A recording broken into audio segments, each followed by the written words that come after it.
नमस्कार दोस्तों, नवीन है। आज हम लोग डीपीएसपी करने जा रहे हैं। क्या? हाँ, DPSP, directive principle of state policy. ठीक है, ये देखिए, ये नॉन जस्टिसेबल है, नॉन इन्फोर्सेबल है। पहले ही निगेटिव बातें कर रहे हो, नहीं, मैं कारण बता रहा हूँ कि क्यों है ऐसा।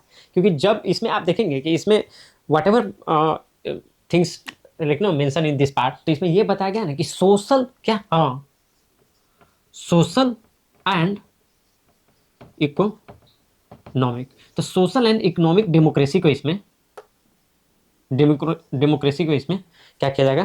प्रमोट किया जाएगा। हम लोग देखें ना कि पॉलिटिकल डेमोक्रेसी जो है ना, क्या, हाँ, पॉलिटिकल डेमोक्रेसी जो है वो पार्ट 3 का है हिस्सा, फंडामेंटल राइट का है। बाबा साहब इस पर बोले भी थे कि हम लोग को पॉलिटिकल डेमोक्रेसी तो मिल गया है, लेकिन सोशल एंड इकोनॉमिक डेमोक्रेसी अभी नहीं मिला है। और अगर ये जल्दी से जल्दी, एज सुन एज पॉसिबल, अगर हम लोग नहीं इंश्योर कर पाए कि सोशल एंड इकोनॉमिक जस्टिस हम लोग नहीं दे पाए, तो जो लोग उस इनजस्टिस को झेल रहे हैं वो ज़्यादा दिन तक सहेंगे नहीं। और जिस कॉन्स्टिट्यूशन को, जिस पॉलिटिकल डेमोक्रेसी को हम लोग इस कॉन्स्टिट्यूशन असेंबली में इतना लेबोरेसली बिल्ड किए हैं, उसको जो है कि वो उखाड़ के फेंक देंगे। ये बाबा साहब बोले थे। तो this is how this social and economic democracy and social and economic justice is important. तो वही प्रोविजन जो है कि ये पूरा जो है पार्ट 4 में, ये डीपीएसपी नाम से, कि जब भी सरकार के पास पैसा हो, जब भी स्टेट के पास उतना रिसोर्स आ जाए, जिसे धीरे धीरे आते रहें और उसको इंप्लीमेंट करते रहें। एग्जाम्पल के तौर पर आप देखिएगा कि देखिए एजुकेशन कितना, मतलब जैसे सुप्रीम कोर्ट का ये जजमेंट रहा कि एजुकेशन जो है ना वो डिग्निफाइड लाइफ के लिए बहुत जरूरी है। जैसे आप मतलब मोहिनी जैन केस देख लीजिए या उन्नी कृष्णन केस देख लीजिए, तो उसमें 92-93 में आया था दोनों। तो उसमें मतलब सुप्रीम कोर्ट इस हद तक बोलती है, लेकिन at that time also education जो था अपना फंडामेंटल राइट नहीं था। क्या? हाँ, एजुकेशन जो था वो फंडामेंटल राइट नहीं था। वो तो कब जाके बना था? 86 कॉन्स्टिट्यूशनल अमेंडमेंट एक्ट 2002 में। तो देख रहे कि जिस तरह से हम लोग के पास रिसोर्स आते गया, सरकार के पास रिसोर्स आया, तो सरकार क्या किया, लगा बना दिया ना यार कि 86 कॉन्स्टिट्यूशनल अमेंडमेंट में। तो इसको कहाँ पर? आर्टिकल 21A में। हम बताए भी थे कि 21 में ही रखा क्यों गया इसको। तो इसलिए रखा गया क्योंकि आर्टिकल 21 कह रहा है कि सुप्रीम कोर्ट बोले आर्टिकल 21 में कि लाइफ जो लिखा हुआ है ना वो मियर breathing in and breathing out नहीं है। Life is all about living with choice and dignity है। वो अब ये अलग बात हो गया है कि अब मतलब कि एक टाइम ऐसा था कि जब शादी ब्याह करता था तो लव जिहाद होता था। अब तो दोस्तों यारे बनाने में लव जिहाद कहने लगा है कि मतलब आप दोस्त तक भी आप नहीं बना सकते दूसरे रिलीजन का। इतना हद तक बात आ गया है। खैर छोड़िए, उस सब बात बाद में करेंगे। लेकिन हम लोग इस बात को देखते हैं कि 21A में जो है ये क्या है आपका, कि राइट टू एजुकेशन आ गया है, जो कि पहले कहाँ था? तो पहले इस डीपीएसपी में ही था, आर्टिकल 45 का हिस्सा था। तो क्या अब आर्टिकल 45 में कुछ भी नहीं है? नहीं है, आर्टिकल 45 में अभी भी है। अब आर्टिकल 45 में क्या कर दिया गया है? बिलो 6 ईयर, क्या, हाँ, बिलो 6 ईयर के जो भी बच्चे हैं तो उसका देख रेख एंड ऑल का टेक केयर क्या है, वो स्टेट का है, वो डीपीएसपी का पार्ट हो गया है।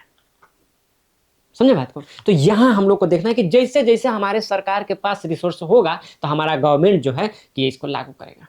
तो आपने तो बताया है ये इन्फोर्सेबल नहीं है, तो इसको सरकार क्यों लागू करेगा? गलत बात कर रहे हो भाई। देखो, ये जस्टिसेबल नहीं है, आप इसको कोर्ट से जाकर इन्फोर्स नहीं करवा सकते हैं। जैसे अगर ये था, क्या बोलते हैं उसको, हमारा फंडामेंटल राइट था, तो वो था क्या कि अगेंस्ट द स्टेट, ठीक है ना, and guaranteed by the law of the land, मतलब constitution, and protected by courts and all.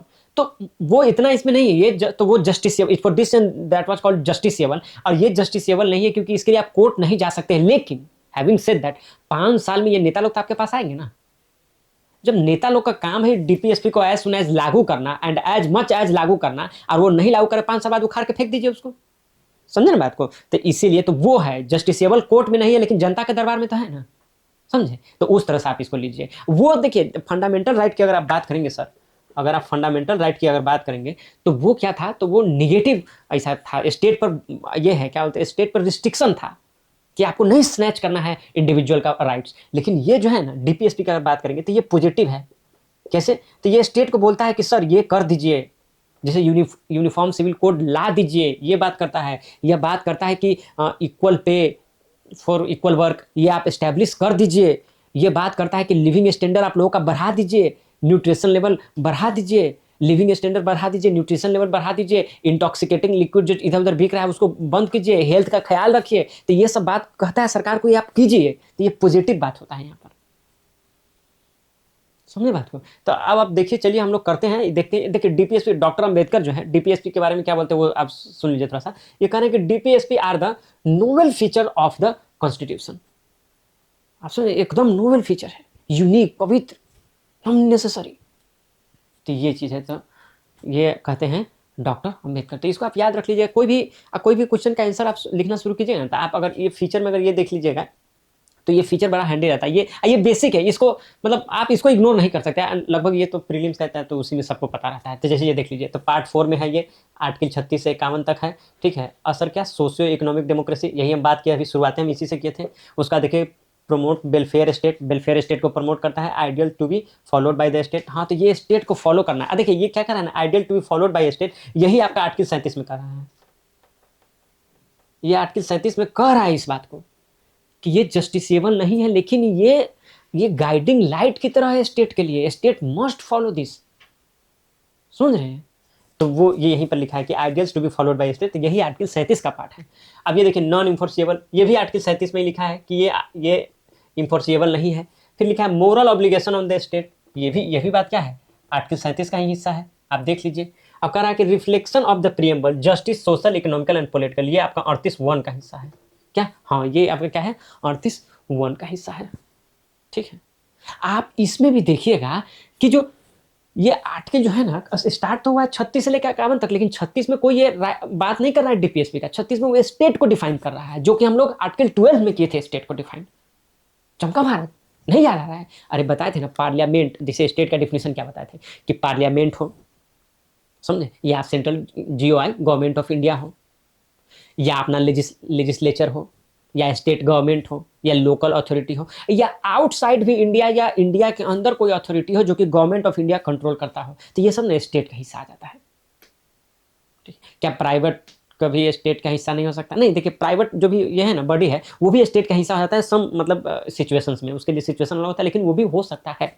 ठीक, कैन नॉट बी पॉसिबल, तो उसमें वो गलत हो जाएगा, कैन नॉट बी में नहीं आएगा। ठीक है, तो 36 में उसी तरह से हम लोग स्टेट का डिफाइन किए। 37 में यही बोलता है कि ये जस्टिसेबल नहीं है, और ये 2-3 बातें किया गया, हम आपको लिख दिए हैं। 38 से हम लोग अब देखना शुरू करते हैं कि आखिर इसमें है क्या, हाँ आखिर इसमें है क्या।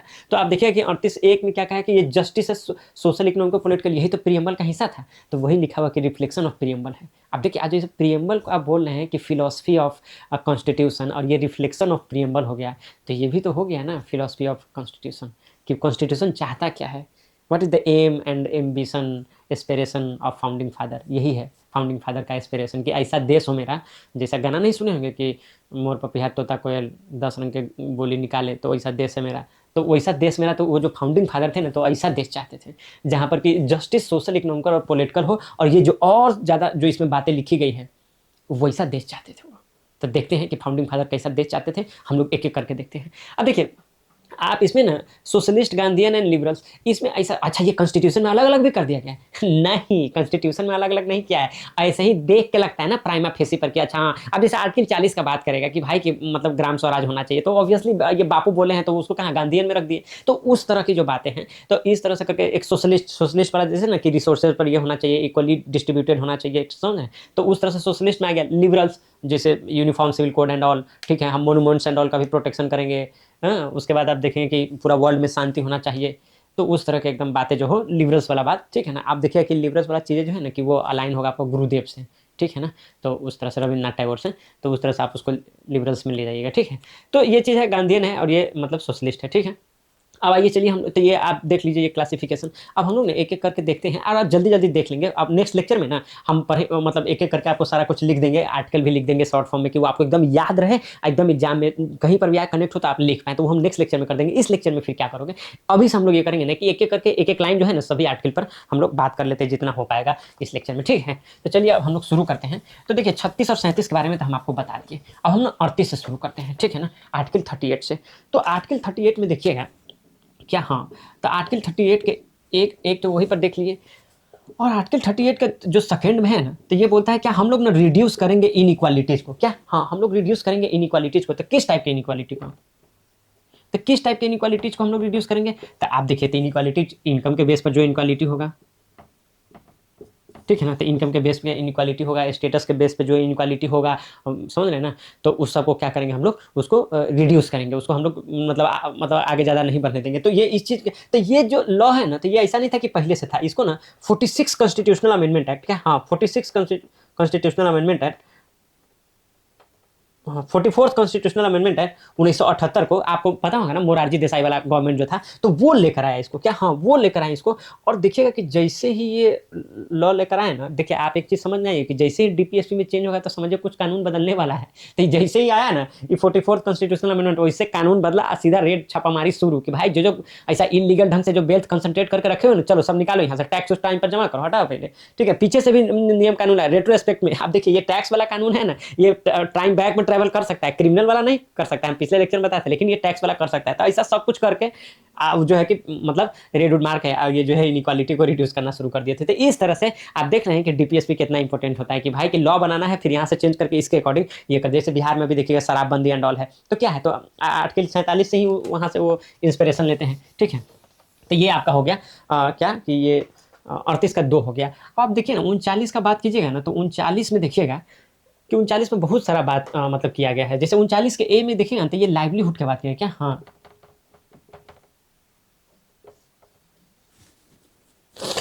तो ये लाइवलीहुड का जो बात करते हैं ना, तो इसमें कह रहे हैं कि आप ना ये नहीं कर सकते हैं, क्या जेंडर के बेसिस पर किसी का लाइवलीहुड नहीं ले सकते हैं। तो ये जेंडर जस्टिस को ना बड़ा इस पर तवज्जो दिया गया कि देखिए जस्टिस जो है ना ये बहुत इंपॉर्टेंट चीज़ है, समझ रहे हैं ना। तो ये जेंडर जस्टिस पर बात किया गया है कि आप लाइवलीहुड को नहीं छीन सकते, क्या मतलब जेंडर के बेसिस पे, ठीक है। अगर आप बात करेंगे ना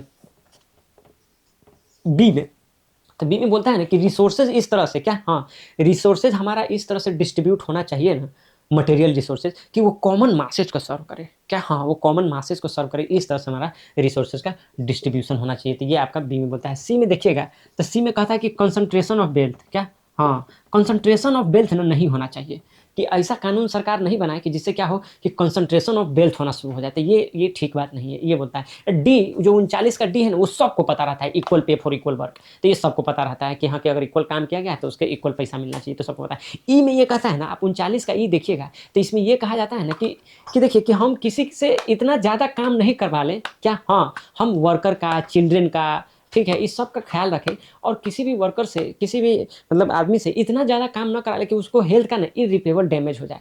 एक एज के बाद ना उसको रेस्ट मिलना चाहिए, आखिर ये मतलब ह्यूमन बॉडी है ना, तो उसको रेस्ट, मतलब उसका पूरा जीवन है ना सिर्फ ऐसा पैसा कमाने, मतलब इकोनॉमिक मीन्स में ना बीत जाए। आप देखिएगा कि बड़ा बड़ा रेवोल्यूशन होता है ना, तो उसमें मतलब नीचे तबका का लोग वहाँ पर आपको नहीं मिलेगा, क्योंकि उसका पूरा जीवन तक खाने मतलब गुजर बसर किस तरह से उसमें चला जाता है। तो क्या रेवोल्यूशन लेकर आएगा, और क्या जो है कि वो पार्टिसिपेट करेगा, और क्या वो लिटरेचर में लिखेगा, लिटरेचर लिखेंगे गुरुदेव लिखेंगे ना, गुरुदेव बड़ा जमींदार, गुरुदेव जी रविन्द्रनाथ टैगोर बड़ा जमींदार है, बड़ी बड़ी बातें लिखेंगे अपना कलम से कि दुख क्या होता है और दर्द क्या होता है, दलितों का दर्द क्या होता है, भूमिहीनों का दर्द क्या होता है, वो लिखेंगे ना अपना कलम से, लिटरेचर वही करेंगे। वो जो भूखा है, जो भूमिहीन है, जो दबा कुचला है, वो नहीं लिख सकता है, क्यों, क्योंकि वो जिंदा रहने के लिए उसको पूरा पूरा समय खाने कमाने के लिए लग जाता है। तो कहाँ से लिखेगा ये सब चीज़ें, वो कहाँ से गाएगा, और कहाँ से वर्सेटाइल जीनियस वो नहीं हो सकता है। गुरुदेव होंगे वर्सेटाइल जीनियस, बड़ा बड़ा जमींदार होगा वही होगा। तो वही बात करा कि किसी के हेल्थ का इतना इरिपेबल डैमेज ना हो जाए, इतना काम नहीं करवाना है, इसीलिए रिटायरमेंट का एज रखा गया कि 60 साल में रिटायर हो जाना। कहीं कहीं तो 62 और 65 साल भी है, वो अलग बात है, लेकिन मोस्टली 60 साल में रिटायर हो जाते हैं। वो सुप्रीम कोर्ट हाई कोर्ट में होता है, वो अलग बात है, लेकिन हम ये कहते एक रिटायरमेंट एज तो है ना भाई, बुढ़ों को 65 के साल के बाद तो आराम दे ना। तो ये चीज़ है, तो मतलब इस तरह से है। तो ये है आपका आर्टिकल 39 के ई में लिखा हुआ। अब देखिएगा 39 का एफ देखिएगा, क्या हाँ, 39 का एफ देखिएगा तो ये पहले नहीं था। जो 39 का एफ का बात हम कर रहे हैं, ये पहले नहीं था, इसको 42nd कॉन्स्टिट्यूशनल अमेंडमेंट एक्ट में डाला गया है। इसको 42nd कॉन्स्टिट्यूशनल अमेंडमेंट एक्ट में 39 के एफ को रखा गया कि भाई जो चाइल्ड है, तो ये चाइल्ड का आप इसमें क्या, इसको मतलब इसको पूरा अपॉर्चुनिटी मिलना चाहिए, इसके चाइल्ड को आप बर्बाद नहीं करेंगे, उसको मटेरियल चीज़ जो भी जो रहना चाहिए कि उसका पर्सनालिटी डेवलप हो, वो सब चीज़ उसको मिलना चाहिए।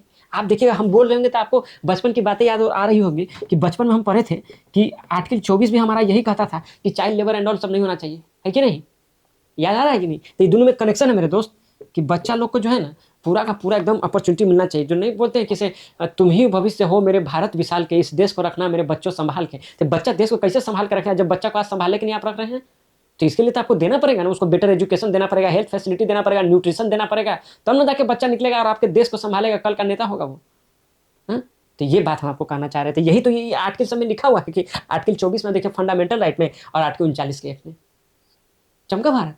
तो ये चीज़ है, तो इस तरह से कनेक्शन बना बना के अपन लोग को पढ़ना चाहिए। अब इसी में आप देखिएगा आगे चलेंगे तो इसी में एक आता है कि 39A का बात कर रहा है, कहीं तुम कैपिटल ए लिखते हो कहीं स्मॉल ए, अरे भाई ये दो मतलब अलग आर्टिकल हो जाता है, उसमें सब क्लॉज रहता है, ठीक है ना, ऐसा बात करते हो आप। तो ये देखिए, तो ये फ्री लीगल एड की बात करते हैं। क्या फ्री लीगल एड? अब देखिए फ्री लीगल एड मतलब क्या, आपके पास अगर आपके पास रिसोर्सेज नहीं है, अगर आपके पास क्या पैसा नहीं, तो क्या आपको जस्टिस नहीं मिलेगा? क्या जस्टिस डिपेंड्स अपॉन कि आपके पास कितना रसूख है और रिसोर्स है, उस पर डिपेंड करेगा? नहीं, ऐसा नहीं होगा। एटलीस्ट इंडिया में तो ऐसा नहीं होगा। अरे भाई आप हमको भी कह के हंसी लग रहा है, आपको भी सुनकर हंसी लग रहा है, एक्चुअली इंडिया में ही ऐसा होता है, ठीक है। लेकिन छोड़िए, जो लिखा हुआ है वो बात करते हैं हम लोग कि आर्टिकल 39A में बोला है कि अगर कोई गरीब आदमी है, उसके पास इतना पैसा नहीं है, इतना उसके पास धन दौलत नहीं है कि वो अपना वकील कर सके, सरकार देगी वकील कि ले भाई तेरे तरफ से ये लड़ेगा, ठीक है। तो ये बातें हैं, समझे। तो ये है आपका 39 है। और ये भी जो है ना मेरे दोस्त, ये भी जो है आपका, हम अभी बताए थे कि सेकेंड कॉन्स्टिट्यूशनल 42nd कॉन्स्टिट्यूशनल 1976 को ही इसको उसमें ही ऐड किया गया था, ठीक है। अब चलिए ये बहुत आप कर लेते। अब इसमें आप देख रहे हैं कि जो ये सोशलिस्ट वाला सब है, ये सब क्या है, हम लोग ये सोशलिस्ट वाला देखे हैं, ये तीनों भी देखे हैं कि नहीं। अब हम लोग आते हैं इस पर, बापू पे आते हैं। तो ये बापू का देख लेते, ये हो गया, ये हो गया, ये हो गया। अब ये बापू पर आते हैं। बापू आर्टिकल 40 में बोले कि भाई सब कोई डिसीजन लेगा, क्या, हाँ सब कोई डिसीजन लेगा और हमारा ग्राम स्वराज होगा। पंचायती राज इंस्टीट्यूशन के हम लोग नाम सभी जानते हैं, और हम लोग ये भी जानते हैं कि 73rd कॉन्स्टिट्यूशनल, जो ये आपको पता है ना कि 73rd कॉन्स्टिट्यूशनल अमेंडमेंट एक्ट हुआ था 1992 में। क्या, हाँ 1992 में जो कॉन्स्टिट्यूशनल अमेंडमेंट एक्ट हुआ था, तो वहाँ से ये हुआ था। तो इसमें क्या बोला गया कि जो है ना ग्राम स्वराज हुआ कि डिसीजन हम लोग खुद से लेंगे। क्या, हाँ डिसीजन जो है कि हम लोग खुद से लेंगे। अब देखिए, अब जैसे स्टेट लिस्ट बनता है ना, क्या, हाँ जो स्टेट लिस्ट होता है आपको पता होगा अपना, फिर उसके बाद कंकरेंट लिस्ट होता है ना क्या, फिर सेंट्रल लिस्ट होता है। तो ये सब लिस्ट आप जानते हैं कि नहीं, 7th शेड्यूल में लिखा गया है। लेकिन पंचायती राज का तो कोई लिस्ट नहीं था, तो जो भी पावर वहां पर देना है हमको ग्राउंड में, तो कौन देगा, स्टेट देगा। तो स्टेट तो ऐसा पावर के लिए रोता रहता है कि सेंटर पावर नहीं दे रहा है, सेंटर पैसा नहीं दे रहा है। लेकिन यही जब पंचायती राज इंस्टीट्यूशन पर होता है कि थोड़ा सा पावर वहां शेयर कीजिए, तो स्टेट को बहुत दिक्कत होने लगता है। हाँ, तो ये चीज़ है। तो ये चीज़ आप देखिएगा, तो ये क्या है कि बापू बोल के गए थे कि नहीं भाई हमको ग्राम स्वराज ये करना है। आप देखिए बिहारी 50% पहले रिजर्वेशन दिया, तब दूसरा भी स्टेट जो है कि उसको यूज करने लगा। अब देखिएगा आप 41 में देखिएगा, फिर से हम लोग यहाँ पर आ गए। तो 41 में है ना, तो यही ये काम करने का बात करता है कि काम करने का मतलब कि जैसे कि मतलब आज़ादी ऐसा करके रखना चाहिए, वर्कर को काम मिलना चाहिए थोड़ा सा। एजुकेशन का भी थोड़ा बहुत बात करता है कि एजुकेशन भी मिलना चाहिए, काम भी मिलना चाहिए, तो ये सब बात करता है। तो इसी को लेकर ना सुप्रीम कोर्ट पहुंच गया था कौन, तो ओल्गा टेलिस केस में आप बताए थे पिछले लेक्चर में, जो मुंबई में जो ऐसा सड़क के किनारे लगाते तो सबको हटा दिया। तो सुप्रीम कोर्ट पहुंचे कि सर तो फिर आप बोले हैं कि से आपका राइट ऑफ लाइवलीहुड है यहाँ पर, हाँ थोड़ा सा सरकार भी असिस्टेंट वगैरह देगी, तो हमको काम दिलवाइए सरकार से। तो बोले कि देखिए इसमें भी है कि हाँ आपको असिस्टेंट दिया जाए, कुछ पैसा वैसा से भी दिया जाए, आपको काम करने का ये दिया जाए, लेकिन कंडीशन सप्लाई हमेशा याद रखिएगा। ये कंडीशन ये रहता है ना कि गवर्नमेंट के पास क्या, हाँ गवर्नमेंट के पास रिसोर्सेज कितना है, जितना गवर्नमेंट के पास रिसोर्सेज रहेगा ना उसी के अकॉर्डिंग। देखिए ये पूरा इसमें जो भी दिया गया है, देखिए हम ही नहीं, ये तो इतना पता है ये वेलफेयर स्टेट है, ये पुलिस स्टेट नहीं है मेरे दोस्तों। पुलिस स्टेट रहता है तो अपना फायदा देखता है, अपना स्टेट तो वेलफेयर स्टेट है, तो हमेशा गरीबों का फायदा ही यही करना चाहेगा। लेकिन जितना रहेगा तब नीतीश कुमार भाई पूरा खाली कर दिया है भाई, पूरा अपना तिजोरी 10-10 हज़ार रुपया तोरा लोग को दिया, तब तोरा लोग को इतना अथी रहता है कि हाँ कि नहीं कि वो नहीं कि बात करते हैं। हाँ तब आइए, तो गवर्नमेंट के पास जितना, सुप्रीम कोर्ट उसमें ओल्गा टेलिस में क्या बोला कि भाई गवर्नमेंट के पास जितना रिसोर्स रहेगा उतने ना करेगा भाई, अभी नहीं है तो नहीं कर रहा, जब होगा तब किया जाएगा। अब उसी बेसिस पर देखिए जो पेंशन उन्शन भी दिया जाता है ना, जो ये आर्टिकल 41 से ही उसको कोरिलेशन करके आप देखिए, तो पेंशन जैसे हमारे यहाँ पहले पेंशन बिहार में 400 रुपया मिलता था, अब 1100 हो गया। अब मान लीजिए आपको अभी लग रहा है कि इतना महंगाई में तो 1100 तो पीवीआर में जाएगा मूवी देखने, दो कोई खत्म करके चला आएगा। ये बात आपका बिल्कुल सही है, लेकिन जिन लोग को वहाँ पर ग्राउंड पर मिल रहा है तो उसके लिए वो मतलब समझिए ना कि सिग्निफिकेंट असर डालता है उसके जीवन पर। 2500 मिल जाता और अच्छा है, लेकिन सरकार के पास जितना रिसोर्स रहे उतना ही सरकार दे सकता है। यही डीपीएसपी का आप समझिए कि सबसे बड़ा लिमिटेशन है। समझे बात को। अब चलिए आगे चलते हैं हम लोग। तो ये तो अपना कहा 41 रहा। 42 में कह रहा है कि 41 में आप बात कर लिए कि हाँ काम धंधा मिलना चाहिए, लेकिन अगर जस्ट एंड ह्यूमेन कंडीशन नहीं रहेगा तो कोई आदमी कैसे काम करेगा मेरे भाई। हाँ काम करने गया, जस्ट एंड ह्यूमेन कंडीशन नहीं रहा, वहाँ पर टॉर्चर दिया जा रहा है, वहाँ पर कंडीशन सब उस तरह से ठीक नहीं है, टॉयलेट फैसिलिटी ठीक नहीं है, तो फीमेल लोग कैसे। अब मान लीजिए प्रेगनेंसी का केस आ गया था, बोले नौकरी से निकाल देंगे या उतना दिन पैसा नहीं देंगे। इसीलिए तो देख रहे हैं आप कितना ज़्यादा से ज़्यादा सप्ताह बढ़ा दिएगा कि 6-6 महीना तक आप छुट्टी पर रहिए, आपको पूरा पैसा मिलेगा। तो ये ना हुआ जस्ट एंड ह्यूमन कंडीशन, ये आप फैसिलिटेट कर रहे हैं कि हाँ कि भाई कि मतलब ऐसा करके काम आए, मतलब जस्टिस इंश्योर हो, समझे कि सोशल मतलब पॉलिटिकल तो हो गया है, तो सोशल और इकोनॉमिक जस्टिस भी इंश्योर हो, तो उसके रिगार्डिंग ये कदम उठाया जा रहा है आर्टिकल। अब आर्टिकल ये 43 में देखिएगा, तो देखिए अपना 42 भी हो गया, 41 हो गया, आर्टिकल 43 देखिएगा, तो आर्टिकल 43 में क्या कर रहा है, लिविंग वेजेस की बात कर रहा है क्या, हाँ लिविंग वेजेस, ये लिविंग वेजेस, अच्छा ये मिनिमम वेजेस टाइप से है नहीं, ये मिनिमम वेजेस टाइप से नहीं है, लिविंग वेजेस थोड़ा सा उससे ऊपर आप समझिए कि थोड़ा सा मतलब जीने के लिए, एक डिग्निफाइड लाइफ जीने के लिए जो थोड़ा सा चाहिए रिसोर्सेज, उतना तो आप कम से कम दे दीजिए कि बेचारा बियर मिनिमम डिग्निफाइड लाइफ जी ले। नॉट ओनली दैट, दीपावली में, ईद में, मुहर्रम में आप छुट्टी उट्टी भी थोड़ा दीजिए, होली में छुट्टी उट्टी भी थोड़ा दीजिए कि आदमी देखिए, आप समझ रहे हैं ना, गाँव से आते हैं और उसके बाद पूरा शहर में काम उम कर रहे हैं, कभी उसको छुट्टी उट्टी नहीं दीजिएगा आप, मतलब जो वर्क लाइफ बैलेंस जो करता है पूना वाला और बेंगलोर वाला सब, तो थोड़ा गरीब आदमी सबको भी दीजिए ना छुट्टी। हमको तो ये बात बड़ा दिक्कत लगने लगता है, जैसे मतलब I was also there in Pune, तो हम लोग पूरे ऐसा कर रहे हैं कि हम लोग से ज़्यादा काम करवाया जा रहा है और ये छुट्टी नहीं दे रहा है, ये सब। वही भाई एक दिन का छुट्टी मांग ले तो साला हाय तौबा करने लगते थे कि थोड़ा सा तो ये सब बात लगता है कि काम करने डेली आ रही है, उसका कोई छुट्टी नहीं है, वो 2 दिन छुट्टी मार देते उसको धमकाने लगे कि पैसा काट लेंगे, यहाँ 8 दिन छुट्टी मिल रहा है हम लोग को, और तब थोड़ा सा टाइम बढ़ा रहा था तो है तब, तो ये चीज़ देखिए मतलब हो जाता है, अपने पर आता है तो थोड़ा सा दिक्कत होने लगता है। तो वो चीज़, तो लिविंग वेज का ये मतलब होता है कि थोड़ा सा लेजर लाइफ उनको भी ये मतलब बिताने का टाइम दीजिए, उनको भी अपने मतलब दोस्त यार के साथ घूमने का समय दिया जाए, सबको दिया जाए, तो वो बात करता है लिविंग वेज का मतलब, आप इसको वहाँ से समझिए, ठीक है।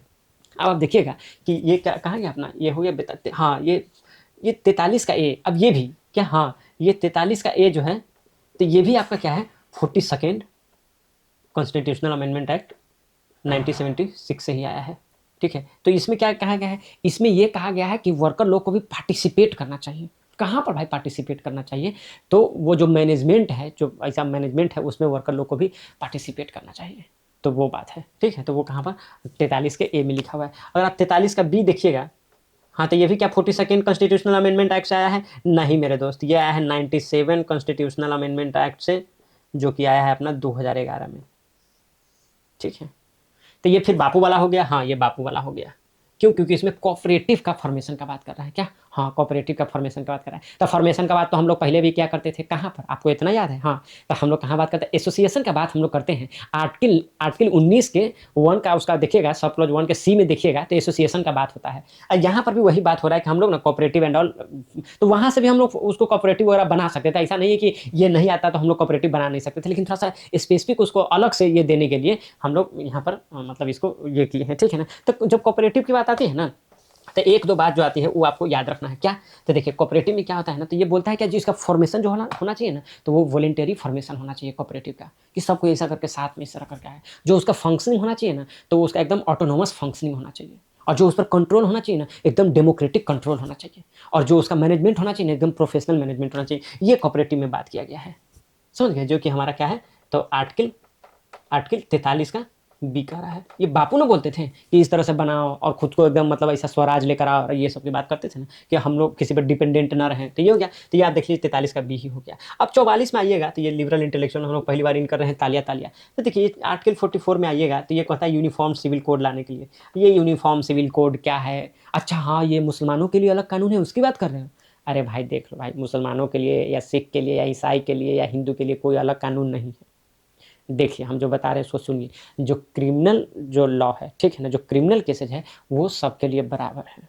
जो सिविल केसेज है, जो सिविल मैटर्स है, ये सिविल मैटर्स क्या होता है, जैसे शादी हो गया, हाँ हाँ मुझे करना है, अरे भाई रुक जाओ सुन लो, जैसे शादी हो गया, डिवोर्स हो गया, हाँ एडॉप्शन, कोई बच्चा का एडॉप्ट करता है, या इनहेरिटेंस मतलब जमीन जो है, जो आपके पिताजी का जमीन है वो कैसे डिस्ट्रीब्यूट होगा, तो ये सब चीज़ें जो है ना, तो ये आती है सिविल केसेज में। तो ये अभी सारे रिलीजन का अलग अलग है। तो यूनिफॉर्म सिविल कोड ये बताया ना, इसको हम लोग को एक कर देना है। तो ऐसा बताया जाता है कि कर देने से क्या होगा कि एक तो मतलब एडमिनिस्ट्रेटिव पर जब बर्डन होगा वो रिड्यूस हो जाएगा, एक तो अंदर ना एक मतलब कि सबको समझ रहे हैं ना, मतलब क्या बोलते हैं उसको, यूनिटी वाला फीलिंग आएगा कि हम लोग सब लोग यूनाइटेड है, वो वाला फीलिंग आएगा। तो ऐसा कर देने से ना, तो ये सब ऐसा हो जाएगा, तो अच्छा होगा, ब्रदरहुड बढ़ेगा। लेकिन थोड़ा जो जो इसका क्रिटिसिज्म देते हैं वो ये भी बोलते हैं कि भाई मतलब ज़रूरत क्या है, अभी तो उतना नेसेसरी ये लग नहीं रहा है। अगर ब्रदरहुड इसीलिए नहीं हो पा रहा है कि उसका इनहेरिटेंस अलग है, आपका अलग है, तो आपका ब्रदरहुड में कुछ दिक्कत आ रहा है, ठीक है। जो कहा ही जाता है कि भारत जो है किसी मतलब सभी रिलीजन का देश है, और यहाँ पर सब फलेगा फूलेगा तो सबको एक एक चाबुक से हाँकने का क्या ज़रूरत है? जिस तरह से आपका चल रहा है चलने दे, जिस तरह से दूसरा का चलने दे, इसमें नुकसान का क्या बात है? तो क्रिटिसिज्म करने वाले ये भी बोलते हैं, अब ऐसे ही साला रिलीजियस सेंटिमेंट इतना ऐसा भड़का हुआ है सबका, उसमें तुम एगो बीच में ये ला दो, और जो अलग-अलग पॉलिटिकल पार्टीज़ को अलग-अलग ढंग से इंटरप्रेट करेगी और लोगों को कन्फ्यूज़ करेगी, फिर जो है किसी कम्युनल वायलेंस एंड ऑल वो बढ़ गया तो ये सब देखते हुए कहना कि इसका इतना कोई अभी इमीडिएट ज़रूरी नहीं है, जितना है तो आप लोग मचाए हुए हैं। तो ये दोनों पक्ष का बात है। हम लोग ने इसको अलग से भी करेंगे तो उस टाइम डिटेल डिस्कशन कर लेंगे। अब चलिए आगे चलते हैं, अलग आर्टिकल पर चलते हैं। 45 का बात हम कर लिए, नहीं किए हो तुम, अभी किए हैं, झूठ मत बोलो, अभी हम किए हैं। कि जैसे कि हम बोल रहे थे कि 21A में कर दिया, शुरुआतें हम इसी से किए, कितना झूठा जैसे स्टूडेंट्स सब है भाई। 21A में जो हम बोले थे ना कि 45 वाला आर्टिकल ही है जो कि 21A में चला गया है, अभी मतलब फंडामेंटल राइट बन गया है। तो विद्यालय के झूठ बोलते हैं, हम लोग विद्यालय के नहीं देख रहे हैं, हम लोग बस सो के मोबाइल देख रहे हैं रजाई में घुस के। अरे तोरी के तो बड़ी महान व्यक्ति सब है भाई। तो चलिए ठीक है, तो ये हम कर लिए हैं 45 जो है यही था। अब अपना हम लोग आते हैं ना 46 पे। 46 फिर बापू का याद आ जाएगा आपको। 45 हो गया आपका, ये 46 देख लीजिए।